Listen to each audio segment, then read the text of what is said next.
आपका फिर से स्वागत है। हमारे चैनल में आ चुका हूँ झारखंड की तमाम छोटी बड़ी खबरों को लेकर के। मेरा झारखंड पर बड़ा आर्थिक संकट आ चुका है। बता दें कि झारखंड के कम आमदनी में हेमंत सोरेन सरकार को भारी नुकसान हुआ है। वह चालू वित्तीय वर्ष की प्रथम छमाही में राज्य सरकार को अपने सभी स्रोतों से 22,822.50 करोड़ रुपए का राजस्व रेवेन्यू हुआ है। यह सरकार वार्षिक लक्ष्य का सिर्फ 27.30% है, यानी राज्य सरकार का भारी आर्थिक परेशानियों का सामना कर रही है। ऐसी स्थिति में केंद्र सरकार द्वारा डीवीसी के बकाये कटौती करने और केंद्रीय उपक्रमों द्वारा राज्य सरकार के बकाये का भुगतान नहीं करने की वजह से यह सरकार की परेशानियां बढ़ जा रही हैं। भारी आर्थिक परेशानियों का सामना कर रही है राज्य सरकार। बता दें कि झारखंड सरकार को अभी जितनी फीसदी उनको चाहिए थी बढ़ोतरी, उसमें कहीं ना कहीं कमी आई है। इसकी वजह से राज्य सरकार को इसका भरपाई करना पड़ रहा है। वहीं देश के प्रधानमंत्री स्टैचू ऑफ यूनिटी में पीएम मोदी ने सरदार पटेल को श्रद्धांजलि दी। बता दें कि आपको सदियों पुराने लौहजीवी मेला का नहीं होगा आयोजन। बता दें कि उत्तराखंड सदियों से चले आ रहे पुराने लौहजीवी मेला का आयोजन कोरोना संक्रमण से इस बार धार जुलाई में नहीं होगा। बता दें कि जलजीवी मेला का लक्षण विशिष्ट है। स्थानीय व्यापारियों ने इस प्रारंभिक रूप से अपारंभिक जलजीवी मेला आयोजित न करने का फैसला किया, क्योंकि उनका मानना है कि अगर आगे पास जीवन है तो आगे पास दुनिया है। बता दें कि सरदार वल्लभ भाई पटेल को श्रद्धांजलि देते हुए पीएम मोदी ने स्टैच्यू ऑफ यूनिटी की एकता की बात कही। झारखंड के मुख्यमंत्री हेमंत सोरेन का पर्यटन विकास पर जोर दिया गया है। धनबाद शहर में जल्दी 3 स्टार सरकारी होटल बनेगा। यह पर्यटकों को बेहतर सुविधाएं मिलेंगी। इसके लिए पर्यटन विभाग में 14 करोड़ रुपए खर्च करने के प्रस्ताव को मंजूरी दे दी गई है।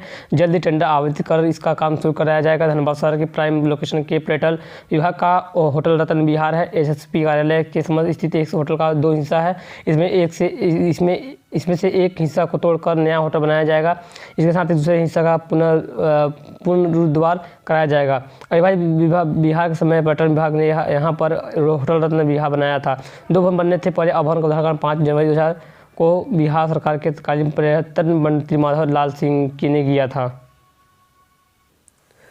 वहीं तो खबर दुमका उपचुनाव को लेकर विपक्ष का प्रहार जारी है। बाबूलाल मरांडी ने कहा कि भाजपा विधायक दल के नेता सब झारखंड के प्रथम मुख्यमंत्री बाबूलाल मरांडी ने दुमका विधानसभा उपचुनाव में डॉक्टर लुईस मरांडी के पक्ष में मसलिया पश्चिमी क्षेत्र में चुनावी सभाओं को संबोधित किया। उन्होंने कहा कि राज्य में झामुमो की सरकार में अपराध बढ़ा है और बिचौलिया सक्रिय है, विकास ठप हुआ है। अब तक के सबसे कमजोर मुख्यमंत्री गिनती में हेमंत सोरेन आते हैं। बाबूलाल ने कहा कि विगत 10 महीने के शासनकाल में यह सरकार चोरी डकैती लूट दुष्कर्म हत्या अपहरण को रोक पाने में विफल रही है। यहाँ दलाल बिचौलिया एवं भ्रष्ट पुलिस अफसर की ही राज चला रहे हैं। आज महिला घर से बाहर सुरक्षित दिख रही है और काफ़ी सारी चीज़ों में उन्होंने कहा और सीधे हेमंत सोरेन पर निशाना साधते हुए कहा कि मंत्री मरांडी ने सोरेन परिवार का निशाना साधते हुए कहा कि शिबू सोरेन खुद को झारखंड का नेता कहते हैं, पर उन्हें रांची की तमाम सीट पर एक निर्दलीय विधायक से मुख्यमंत्री रहते कई हार का सामना करना पड़ा था। तब सोरेन परिवार संताप प्रखंड छोड़कर कहीं अन्य झांकते भी नहीं है और ये परिवार के बेटा के पूर्व अधूरा को पूरे खानदान के विधायक बनाने में लगे हुए हैं। तो कहीं ना कहीं भाजपा सरकार हेमंत सरकार पर निशाना साध रही है। सरना कोड को लेकर के सीएम के बयान पर बीजेपी का पटवार दीपक बोले, भाजपा से ज़्यादा सरना की स्थिति नहीं है झामुमो। दुमका और बेरमो उपचुनाव को लेकर राजनेताओं का वाक युद्ध तेज हो चुका है। अब राज्य में सरना कोड को लागू करने को लेकर के युद्ध तेज हो चुका है। अब राज्य में सरकार कोड को लागू करने को लेकर भी आरोप प्रत्यारोप शुरू हो गया है। बीजेपी के प्रदेश अध्यक्ष सह राज्यसभा सांसद दिव्या प्रकाश ने कहा कि धरना कोड को लेकर के झामुमो बीजेपी से बड़ी हितैषी नहीं है। पत्रकारों से बात करते हुए उन्होंने कहा, सांसद सुदर्शन भगत ने सचिवालय में ही तत्कालीन प्रधानमंत्री मनमोहन सिंह, जनजातीय कार्य एवं पंचायती राज मंत्री किशोर चंद्र देव एवं अनुसूचित जनजाति आयोग के अध्यक्ष कलेक्टर रामेश्वर उरांव पत्र को लिखा था। अगर आपके पास ये नंबर नहीं है तो अगर आप इंडियन गैस ग्राहक हैं, अगर आपके पास ये नंबर नहीं तो हर महीने फ़ोन पर सिलेंडर बुक करवाते हैं, तो आपके लिए ये जानना बहुत ज़रूरी है कि अब कंपनी गैस बुकिंग का नंबर बदल दिया है। जिन लोगों को गैस बुकिंग के नए नंबर की जानकारी नहीं है, उन्हें काफ़ी परेशानियों का सामना करना पड़ सकता है। हालांकि कंपनी सिलेंडर बुकिंग वाले नंबर पर बदलाव की जानकारी अपने ग्राहकों को SMS के जरिए भेज दी गई है। बता दें कि 1 नवंबर से जानकारी 1 नंबर से अपडेट किया जाएगा। इंडियन अपने ग्राहकों को रजिस्टर्ड मोबाइल नंबर पर भेज कर बता रहा है कि इंडियन बुकिंग का नंबर बदल गया है। कंपनी ने कहा कि हमारा नंबर बदल गया है, लेकिन आपकी सेवा से हम कोई कसर नहीं छोड़ेंगे। कंपनी पूरे देश में बुकिंग करने के लिए एक यूनिवर्सल नंबर जारी कर दिया गया है। कंपनी ने अपने ग्राहकों से कहा है कि अब 77 18 95 55 55 पर कॉल करके गैस बुक कर सकते हैं। पहले लोग 9911554411 पर फ़ोन करके गैस सिलेंडर बुक करवाते थे। तो इस खबरीकरण के याद है झारखंड की हेमंत सोरेन सरकार की तरफ से कि राज्य के खिलाड़ियों को सीधी नियुक्ति के लिए एक बार फिर अवसर प्रदान किया जा रहा है। पिछले साल जो खिलाड़ी आवेदन देने से चूक गए थे वे साथ इस साल सीधी नियुक्ति के लिए आवेदन कर सकते हैं। इस संबंध में खेलकूद एवं युवा कार्य निदेशालय ने राज्य के खिलाड़ियों से 20 नवंबर 2020 तक आवेदन मांगा है। बता दें कि विगत दिनों मुख्यमंत्री हेमंत सोरेन ने खेल विभाग की वेबसाइट और खिलाड़ियों के लिए वेब पोर्टल लॉन्च करते हुए जल्द ही खिलाड़ियों की सीधी नियुक्ति की बात कही थी। साथ ही 30 खिलाड़ियों को सीधी नियुक्ति देने की भी बात कही गई थी। कोविड-19 मरीजों के लिए जांच के लिए सामुदायिक स्वास्थ्य केंद्र केरेडारी में विद्या की अनुशंसा पर ट्रूनेट मशीन लगाया गया है। ट्रूनेट मशीन लगाने से अब एक दिन में 20 से 25 कोविड सैंपल की जांच हो सकेगी। शुक्रवार को बड़कागांव विधायक अमर प्रसाद ने CHC में ट्रूनेट मशीन का उद्घाटन किया। चिकित्सा प्रभारी डॉक्टर कुमार संजू ने बताया कि ट्रूनेट मशीन से अब CHC केरेडारी में एक दिन में 20 से 25 कोविड सैंपल का जाँच हो सकेगा। केरेडारी में कोविड जाँच मशीन के लगने से केरेडारी एवं आसपास के प्रखंड के लोग इसका लाभ ले सकेंगे। वहीं बता दें कि राज्य के 61,000 शिक्षकों ने पूरा किया प्रथम चरण का प्रशिक्षण। राज्य के 61,000 शिक्षकों ने प्रथम चरण का प्रशिक्षण पूरा कर लिया है।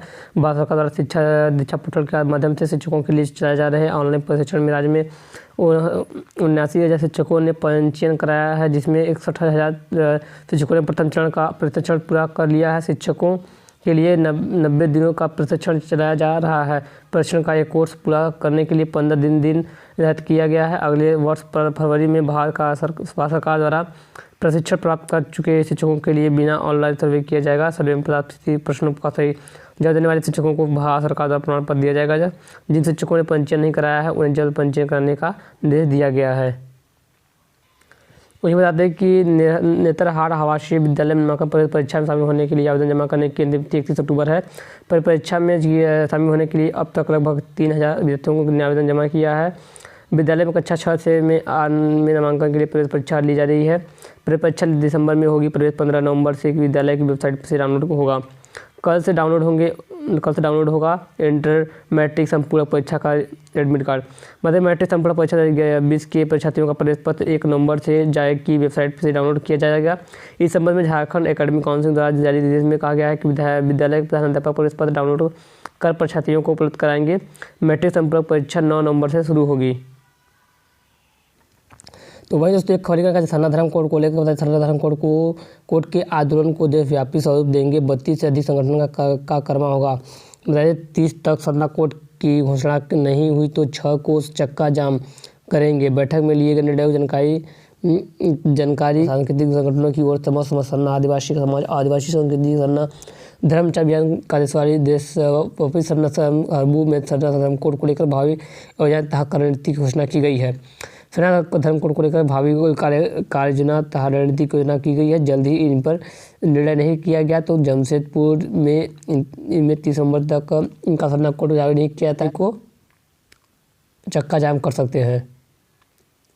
तो दोस्तों यही थी कुछ आज की ताज़ा खबर जो कि झारखंड की तरफ से आ रही थी। तो हमें उम्मीद है कि ऐसी खबरों पाने के लिए हमारे चैनल को सब्सक्राइब जरूर कीजिएगा। फिर ऐसे खबरों में मैं लेकर के आते रहता हूँ। फिर मिलते दोस्तों नए खबरों तब तक के लिए जय हिंद।